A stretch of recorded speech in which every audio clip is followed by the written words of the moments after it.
Normally ধরো green colour করতে চাই, আমি কালো কালারের উপর গ্রিন কখনো ফোটে না। কালোর উপরে কি ফুটবে? সাদা কালার ফুটবে বা অন্য কালার ফুটবে, কিন্তু সাদা কালারের উপর সব কালার ফুটবে, তাই তো? হ্যাঁ। আর ডার্ক কালারের উপরে কিন্তু কোনো কালার হট করে ফুটতে চায় না, লাইট কালার ছাড়া, তাই তো? এবার ধরো আমার ডার্ক হেয়ার কালার, এখানে আমি গ্রিন করলে তো আমার কালার ধরবে না, ব্লু করলেও কালার ধরবে না, বোঝাই যাবে না। তো এটাকে বোঝানোর জন্য কি করতে হবে? এইটাকে আমার সাদা করতে হবে। এটাকে সাদা করার জন্য কি কাজে লাগবে?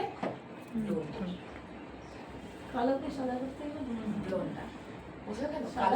ওটা মেশাতে হবে ডেভেলপারের সাথে। আধা ঘন্টা চুলে রেখে কালার শেডটা ইয়েলো কালার শেড হয়ে যাবে, বেশ ইয়েলো শেড চলে আসবে। ইয়েলো শেড চলে আসলে তারপরে আমরা ওটাকে আবার ওয়াশ করব চুলটাকে। এটা দিয়ে তো লাগালাম না, ওয়াশ করে ড্রাই করাবো, পুরো 100% ড্রাই করতে হবে। কালারে সবসময় 100% হেয়ার ড্রাই থাকবে, কোনো রকম ভিজে হেয়ার ড্রাই থাকবে না। এবং শ্যাম্পু করেই করতে হবে, শ্যাম্পু করলে কিউটিকল ওপেন হয়, বোঝা গেল? ড্রাই করব, তারপরে কিন্তু আমরা কি করব, আবার কালার অ্যাপ্লাই করব ক্লায়েন্টের যে কালার পছন্দ। শ্যাম্পু করে মাস্ক অ্যাপ্লাই না, করব? মাস্ক অ্যাপ্লাই করলে সবার শেষে মাস্ক, মানে কালার করার পরে। বন্ধ হয়ে যাবে। হ্যাঁ, প্রথমে ডেভেলপার দিয়ে কালারটাকে চটাবো, হেয়ারে অরিজিনাল কালারটাকে, পিগমেন্টটা বেরিয়ে যাবে। তারপরে আমরা কি করব, এর সাথে ডেভেলপার মিশিয়ে অ্যাপ্লাই করবো। 30 মিনিটস রাখলাম। হেয়ার অনুযায়ী অনেক সময় চুলে 10 মিনিট রাখলেও হয়ে যায়, যার হেয়ারের গ্রোথ যেমন দুর্বল হয়, তার জন্য আমাদের ঘন ঘন চেক করতে হবে হয়েছে কিনা। অতিরিক্ত থাকলে কি চুল আবার ঝলসে যাবে, বারে বারে চেক করতে হবে। হলো কিভাবে বুঝবো এটা? হ্যাঁ, কিভাবে বুঝবো? চুল টানলেই বুঝতে পারবো? না, কালার চেঞ্জ হবে, খুলে খুলে দেখতে হবে। দেখাবো, আমরা তো প্র্যাকটিক্যাল করবো আবার। এই থিওরি প্র্যাকটিক্যাল, যেমন প্র্যাকটিক্যাল হচ্ছে থিওরি তো হবে আমাদের। আমরা তো ওপেন যখন দেখবো তখন আরো ভালো বুঝতে পারবো। এটা করলাম, করে নেওয়ার পরে আমরা কি করবো, আবার এটাকে আমি ওয়াশ করালাম। করে অনেক সময় ক্লায়েন্ট চায় যে কালারটা নিয়ে এসছে সেই কালারটা রাখতে, তো সেই অনুযায়ী আমরা ওয়াশ করে দিয়ে হেয়ার মাস্ক লাগিয়ে দিলাম, ওই কালারটা থেকে গেল। এর যে কালারটা আনছে সেই ইয়েলো শেডের যে কালারটা, ওটা রেখে দিলাম। আবার যদি বলে যে না আমি ব্লু কালার করবো, গ্রিন কালার করবো বা রেড কালার করবো, সেই অনুযায়ী কি করলাম, ওটাকে আবার এটাকে ধুয়ে দিয়ে কালারটা চেঞ্জ করে ড্রাই করে আবার ক্রিম নেব। এবার নেবো এই কালার ক্রিম, এটা আর যাবে না, নিয়ে আবার ডেভেলপারের সাথে মিশাবো, মিশিয়ে আবার ক্রিম অ্যাপ্লাই করে যতক্ষণ রাখতে হয় রাখবো, রেখে আবার ওয়াশ করিয়ে মাস্ক অ্যাপ্লাই করবো।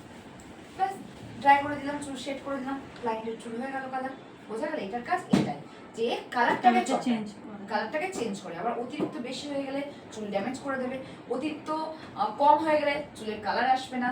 আবার এটা 40 ভলিউমের সাথে মেশানো যাবে না, সবসময় 20 ভলিউম এবং 30, কারণ 40 ভলিউমে কি হয়, সব থেকে বেশি হাইড্রোজেন পারঅক্সাইড থাকে, তাই তো?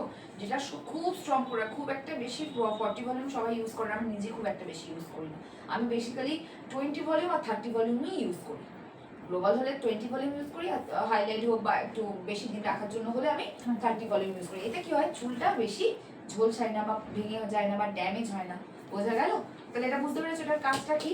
এই শুধু ব্লিচ করে, মানে হেয়ারের কালারটাকে চেঞ্জ করে, মানে হেয়ারের কালার শুধু কি পিগমেন্টটাকে চেঞ্জ করে। পিগমেন্ট কি আমাদের? রেড, ইয়েলো আর ব্লু, তিনটে পিগমেন্ট তো। রেড, ইয়েলো, ব্লু, রেড পিগমেন্টটাকে চেঞ্জ করে। বুঝা গেল? ভিতরে ঢুকে। যে মনে আছে আমি তিনটে বলেছিলাম, কোটেক্স, কিউটিকল আর মিডুলা। এই পিগমেন্টের ভিতরে থাকে মিডুলা, বুঝা গেল? মিডুলার মধ্যে থাকে কালার, পিগমেন্ট কালার। সেই কালারের নাম কি? Red, yellow, blue. বুঝা গেল? এটা নিয়ে আর সমস্যা নেই।